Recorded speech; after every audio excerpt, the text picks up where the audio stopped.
other way po ba na ma-lessen ang penalty if hindi pa kaya magpa-open case?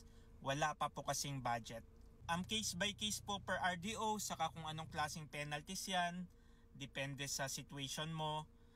Tapos kailangan mo mag-letter na nagre-request ka to reduce the penalties at kung anong reason bakit ka nagre-request na babaan yung penalties mo. Pero parang exception lang yun parang most of the time kung ano yung open cases mo, kailangan mong bayaran yung penalty nun. Lalo na yung compromise penalty, di ba? Kahit wala tayong tax na babayaran, kahit zero filing, basta nakalimutan mo mag-file, meron pa rin po yung compromise penalty. Ang pwedeng gawin, pakonti-konti mong ayusin or bayaran yung open cases mo. Pwede rin naman yon. Lalo na kung hindi talaga kaya ng budget, masyadong malaki yung penalty, pwede pong pakonti-konti mong ayusin, bayaran ang open cases mo.